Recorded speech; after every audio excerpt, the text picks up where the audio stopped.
good afternoon, good evening, everybody. Welcome to another episode of Sipping and Spitting with JR Pantry.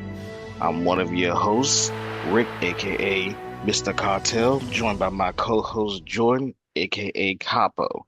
Why don't you tell them what the topic is today, Jay? So, topic today is going to be life of a contractor, the good, the bad, the ugly. Try to dispel any myths y'all hear about how glorious contract work is, and any myths you hear about how horrible it can be. Facts, big facts. So, what you sipping on today for today's topic? Rum and coke, man. Rum and coke. Keep it as simple. Keep it as That's, simple. that's it. That's it. That's it. Not being bothered today. I'm tired. Nah, I feel that. Uh, but yeah, I'm just sipping on tequila and ginger ale. Keeping it simple. There you go. There you go. Get that old man drink. Yeah. that I had a long week drink. First sip, just sitting there like, oh, things have been put in motion that can't be undone. Yeah, I feel that. I'm just What? prepared for the week. But life as a contractor, man. Contracting was a hell of a time for me. 10 years straight. Work Oh hard, man, jobbing it, bruh, jobbing it. the life of a contractor can be one of easy, and I guess not a word, just it can be fruitful, but it can also be very harrowing, if to say the least. Like I've met some people when I was contracting that they're like, "Oh yeah, I've been contracting for 20, 30 years. It's been great." And I'm just like, that must be nice because the 10 years I was contracting, man, I had the worst side of the scale. I had the scale where I just was just everything was bad. There were a couple of times people told me, "Yeah, you're temporary, right? So Yeah, don't get happy in your yeah. position." That's what a lot of people don't understand. They like contract work is all lucrative and all this. Cool. If they hire you on for $250,000 salary, Hmm. you got to make it a whole year turnaround to even say you made that. Exactly. Because the contract could fall out from under your ass within that first week you get in there, and you ain't even got all your stuff. You just got there and did paperwork. You ain't even get your stuff to start working yet. Bruh. No, there was one contract I was working. I won't say any contract names because obviously liability. I was working one contract. I was working because the I can name the locations because they're public knowledge, but I was working one contract between the Pentagon and the Mark Center. Oh shit. And everybody likes to, so first of all, that's one huge myth. Everybody thinks, oh my God, it's the Mark Center, the SecDef sits there. That's where his actual office is. And oh, it's the Pentagon. But these are just buildings. That's it. The same nonsense that's in them buildings is in every Yep. other building. Yep. That's just a facts. But I was working the contract. They had just won it, but this is where their whole nepotism comes into play. The new contractor company wasn't liked by, for lack of a better way of putting it, the people who selected them. Mm-hmm. So they didn't get all the information needed when you do a contract transition. Since normally the previous contracting company is supposed to transition all their paperwork and legal documents over Mm-hmm. so that it could be a seamless transition. Wasn't done. I went on a job and I was like, y'all just won this and y'all, yeah, we're just kind of the holding pattern because we're still waiting on documentation. Hmm. And nobody's questioning the legal ramifications of that. You get a period of performance, a pop as they call it. I'm Mm-hmm. like, no, you only get like 30 to 90 days, depending on how the government wants to allow you to operate. If you don't perform, That's cute. We can get you out of it's here. a wrap. It's day 15. And I'm like, y'all still waiting on documentation? That's done within the first week. Mm-hmm. Yeah, immediately started looking. On my 2 week notice, on my last day, and they're like, "Oh man, we're sad to see you go. We know you just got here and everything." And I was like, "It just was best." They had a meeting. They had Bob say, "No, it was the second to last day because I came home to an email. oh, we're sad, we're gonna try to find things for everybody, but it looks like they not proceeded not to move forward, due to failure performing the pop. I was like, there it is. There I it knew it. is. There it is. Bruh, Mm-hmm. contracting world is grimy. Like, Right, grimy. Because it's it brings a level of stress upon you mhm. of job uncertainty that a lot of people who if you've never done independent contract, because you're pretty much an independent contractor. Oh, 100%. You can go between different organizations. You could work at one organization as a contractor and work at their rival's location as a contractor. Hmm. And it is 16-hour days you're doing that. You're doing two jobs. That goes back to the last one we did. The last episode we did about two Hmm. job joint. We've had people do that. And let me tell you, it is nothing but grimy Oh yeah. I, because everybody pretty much is out for the contractor mindset is real. oh yeah. Nobody want to tell you nothing. Nobody want to train you on nothing. Nobody wants to do anything for you. Nobody want to give you their contacts. Nothing. You got to figure this Nobody all want out to on your tell own half the time. Nobody even want to tell you. So I had another contract very early on in my career. I think this was my second contract gig. Was working a contract. Um, Word of mouth got hired because I knew the manager because he had got promoted to manager. He liked my work from the previous job. Hmm. Bruh. Got hired on and everything. Got a major boost of salary. That's another thing too. You always gonna get a nice boost of salary if you can Hmm. justify it. Got like a 20K boost in salary. Hmm. Thought I was about to live life. Lavish. Didn't tell me until 30 days out. Yeah, we're gonna lay you off. We're putting together a severance package and stuff for you. I'm like, it ain't even been it ain't even been 2 years. Matter of fact, it's barely been a year. It'll be like a year in like 10 months. What do Hmm. you mean? Oh, I didn't. And the PM's like, I didn't tell you your position was temporary. If you'd have told me my position was temporary, do you think I'd have taken it? Matter of fact, when I took the job, Hmm. another manager I had called me in for a job. I was like, nah, I'm gonna stick it out here. I can really grow myself. If I knew my position temporary, I'd have been gone. Gone.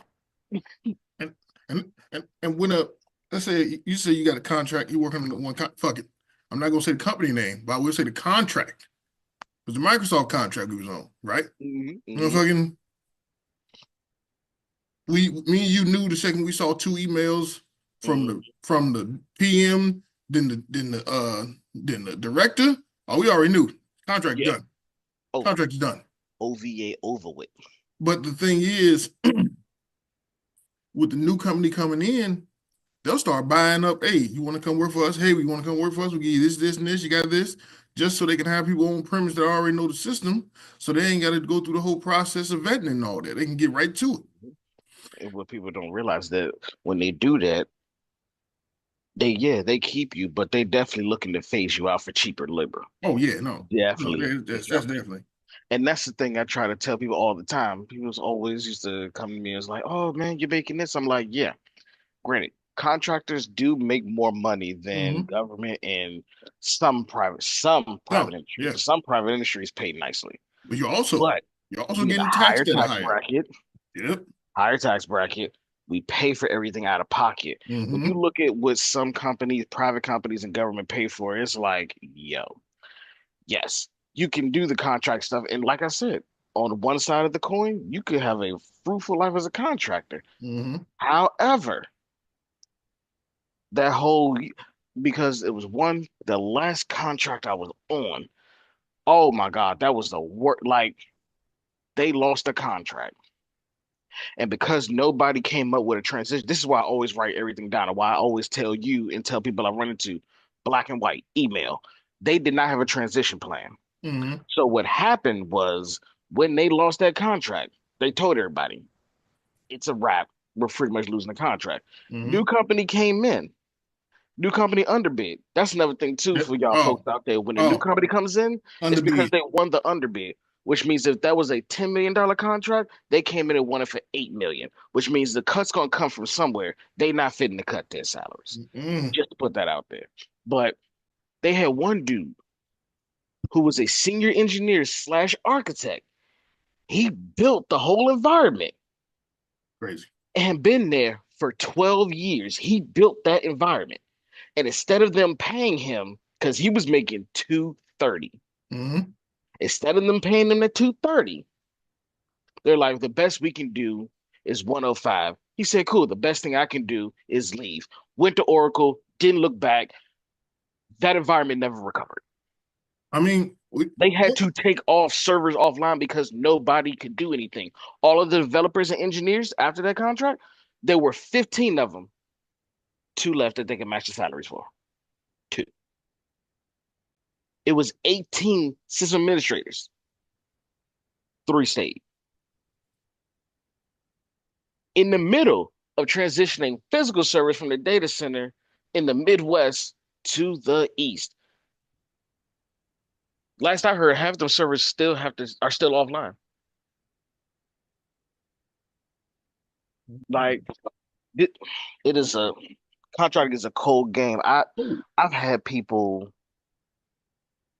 literally badmouth me to management mm-hmm. because they assumed I was going to take their job when a promotion came up. Mm-hmm. Mm-hmm. Oh well, so and so said that he just didn't think you were qualified for. It. I'm like, isn't he going for the same position? So why would you Why would you take that into take consideration? his word into consideration if he's not even my manager? Well, we figured that it'd be just we you guys figure you guys work together. Okay, we work together I don't mean, mean he pays my bills. I come in, I'll say nothing to nobody. 8 hours pass, I grab my shit and leave. Just Exactly. because I work with you don't mean I got to talk to you half the time. Hmm. Hmm. To be It's honest, check cold, your email. You ain't got to talk to me at all. Check your email. cold game, man. It's contractor was cold. I did meet some great people along the way though, but even then, even those people I met, some of them pretty cool. Still stay in touch with. You can tell, but a lot of them I had to keep my head on the swivel because it's like I've had people walk in and be like, yeah, they opening up a position. Oh, okay, cool. Like one cat I used to work with, wild. I worked with him. He was a sysadmin or whatever. He was real cool with the government client. Company lost the contract. New company comes in. They really like him because government talked him up. Cool. Mm-hmm. Yada yada yada. It is what it is. He's like, oh, he told everybody because the developers wanted to keep him because he knew his stuff. Right. And he was like, oh yeah, he told our developers, I'm not staying. Y'all should just start looking to apply. Cool. So everybody's looking to apply. Then Mm-hmm. they offered him his salary he wanted and then changed his position to manager. Then all of a Mm-hmm. sudden, y'all, everybody should stay. And I'm like, I still got to do what's best for me. I'm like, you could promise me growth all day long, but you don't really hold them cards. You still No. coming in a new company. Mm-hmm. And he waits until I'm hunting like for a week straight. Oh yeah, there was this one position I was going to apply for. I was going to tell you about. I interviewed for it, but I didn't want it. And I was just going to tell them to reach out to you. Wait, wait. So why are you even making me an afterthought? If you really care, like, keep trying to talk to them, like, yeah, I care about your growth. You really care about my growth. Then you'd have told me about it when you got it, so I could at least throw my hat in it, whether you referred me or not. And I'm like, I don't really know what you're telling them now, because at Mm-hmm. that point, you making it an afterthought. Mm-hmm. And then I kept saying, I'm like, okay, give me the guy's contact information. I'll reach out, establish my own contact. Didn't Nothing. want to do it. Nothing. Never wanted to do it. Mm-mm. So then I'm like, cool. Put on my own self-reliant hat. I go hunting myself. Start getting interviews. Put in my 2 weeks notice. Sends me a text message when I put in my 2 weeks notice. I told you I was gonna have something for you. You can't make that promise. Mm-hmm. You don't control the budget of the new company. You can't make that promise. Mm-hmm. You want me to rely on you after I was an afterthought for everything else, like you've Mm-hmm. been having my back from the very beginning, but you didn't. Mm-hmm. You didn't talk to me until it benefited you It's crazy. because you only asked me to come onto your contract that you were on, to which I still had to interview for and be qualified for Mm-hmm. because you were getting a referral bonus. At the time, they were giving out $5,000 referral bonuses. Damn. So it had to benefit you. Granted, should you get something for referring somebody? Of Yeah, course. you went out, you But found you talent. only reached out to me because from a previous team we worked on, I was the only one that actually did the work for the whole environment. Mm-hmm. So after all of that, so this is why I say the whole thing is hilarious. The pettiness is like you take that personally when I'm trying to do what I got to do to put food in my mouth and feed myself, pay my bills. Mm-hmm. So in that 2 weeks, I come back in. I guess he was looking for some paperwork or something. I come back into my cube, keyboard flipped over, mouse on the floor, monitors all ajar, all my stuff just thrown by the wayside. Basically, like whatever he was looking for, I guess he couldn't find. And I was like, wow, you got my personal number. You've been texting me the whole time we're working together. Hey, do you know where this is? Can you know where that is? Where's it at on your desk? Or can you leave it on my desk? Nothing. Then you block me on social media as if I'm the problem Mm-hmm. for looking out for myself. And I was like, oh, that's interesting. But that's funny because you were just coming to me talking about how everybody's jealous of you. Mm-hmm. And I'm like, why would they be jealous of you? And then I get it. You've done this before, and people Mm-hmm. realized who you were and they stopped Fucking, effing yep, with you. yeah.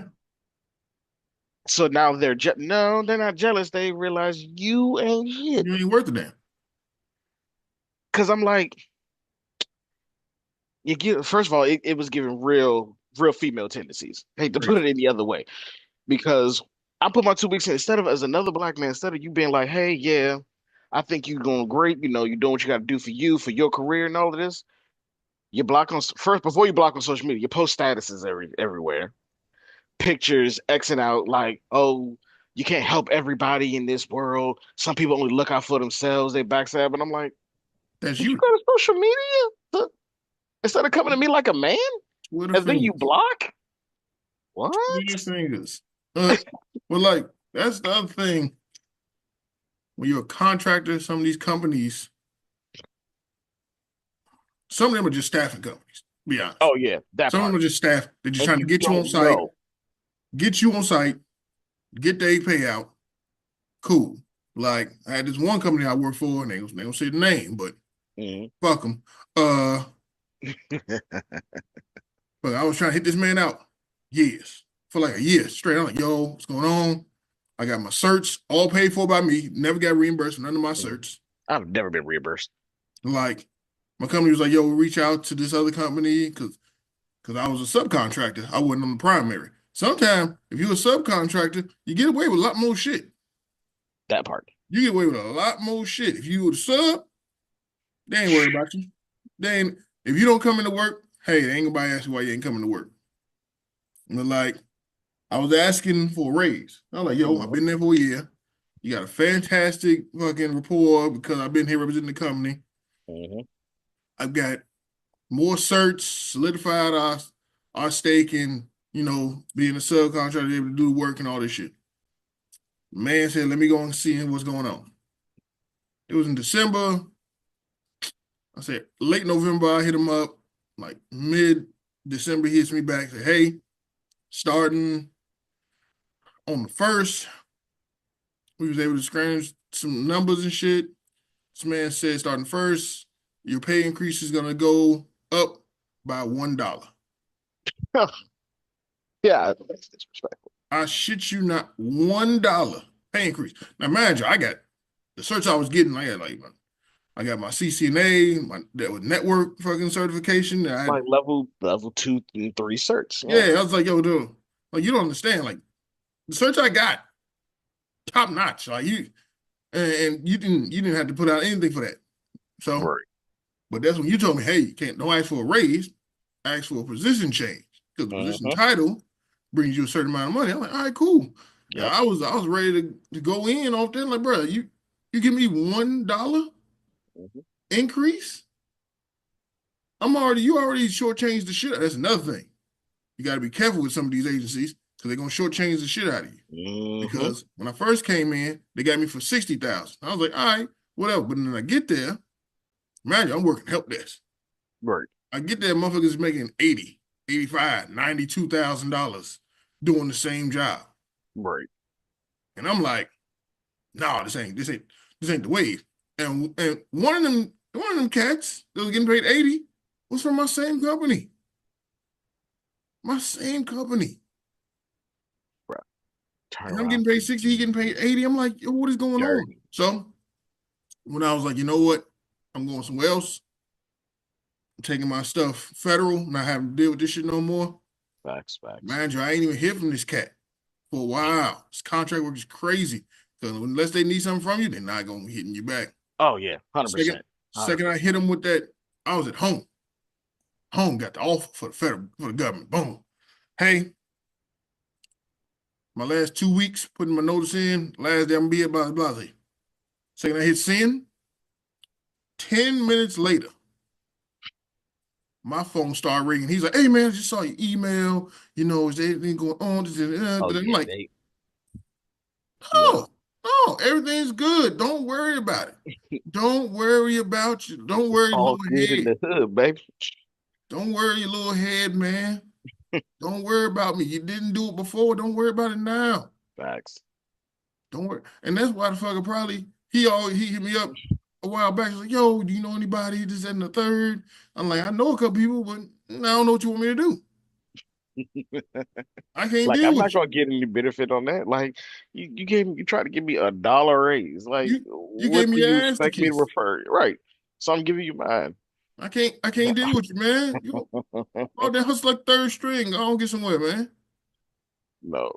And that's another thing too is I try to tell people when it comes to contracting that I've learned like a lot of stuff. I've watched the industry change from you need a degree to we want your certs more than you having a degree. And some places still value the degree, which is fine to have, but a lot of places are like, well, your certs we'll take that before we take the degree because it's such a substitute, provides real world experience.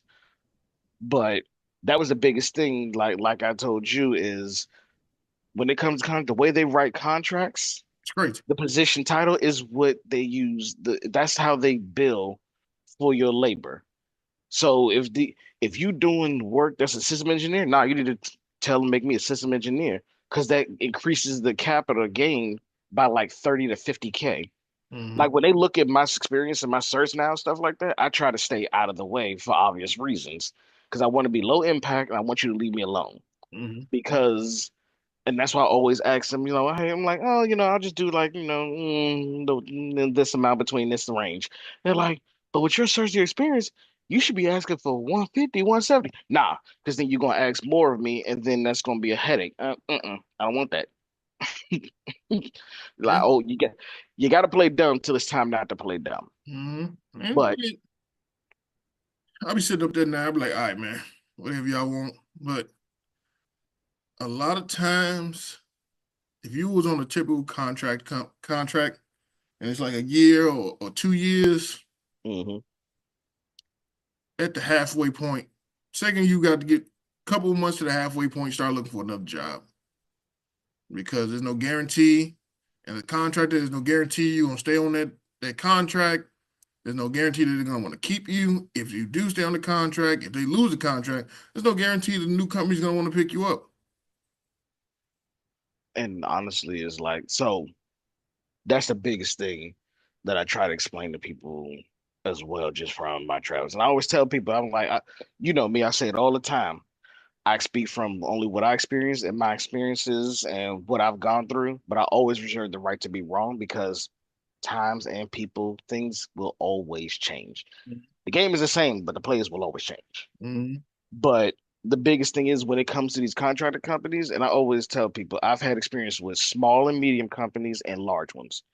And the biggest thing I can say is that a small to medium company will always take care of you because they're able to keep a better grip and closed bubble on their employees. If it's a company, if it's a small contractor company, if they're like, we've got 30 employees, 50 employees. They might say, hey, we've just gotten to 100 employees and now they're a medium company. They're still invested in taking care of you. Mm-hmm. Like I was with one small company, and if it wasn't for the fact that they did not want to let me go, but they couldn't afford to, I priced myself out as I wanted to move up in my career. If I Mm-hmm. wanted to stay stagnant, great. But I wanted to move forward in my career, but they gave me a $10,000 learning budget. Mm-hmm. I had unlimited PTO, Mm-hmm. um, bereavement leave if needed. It started off with 3 months. Mm. Whatever you need. If you had a kid, they were giving out 3 months. Mm. If you if you adopted, they were giving out 3 months. And if you needed additional time, they were willing to work out hybrid schedules with you. Back before it was a thing. Mm. um Travel reimbursement budget. If you went on vacation with your family after working there for at least a year, they would front back 50% of the cost if Oh. it was in the continental United States. So great company. But the moment them companies get to medium, from medium to large, things change. Because when I went to a large company, it became very apparent. It's kind of like being in public school. You get your student slash employee number, Mm-hmm. and that's all you are. You are only beneficial and important to that company as long as you are making them money. The moment you jeopardize a You're done. single dollar, you're gone. You're You done. mean nothing. And I try to get people to understand that when they're like, "Oh, I don't want to." No, you that company is loyal to you for as long as you are filling their pockets. Mm-hmm. I'm all about loyalty, but let's not pretend like these companies won't drop you at the dime. The government's like, we don't like Jason, we don't like Jordan at all. We don't like him at all, and we're gonna drop the contract if y'all don't do something about him because we don't like the fact that he's outspoken. He thinks for himself. You think they're gonna think twice? They'll be like, all right, they walk over, Cool. pack shit up. What? Exactly. They gonna walk. They will walk you out and then find somebody to do your job cheaper. Crazy. All right, we had almost time limit. We only got a minute up. Let's closing statements and let's roll out. Closing statements. Just it's a cold world. It's a tip of the flip of the coin, tip of the scale. You can have a great time or you can have a bad time. I always say maintain at least 2 weeks of PTO in the bank and make sure you keep a cushion because between furloughs and contracts dropping, you want to always put yourself in the prime position. What I'll say, being a contractor, uh, play the pawn role until they don't realize you're a real king. Until next time, take Till care of next time. yourself, take care of each other, and I'll see you next time. Y'all take it easy. Peace.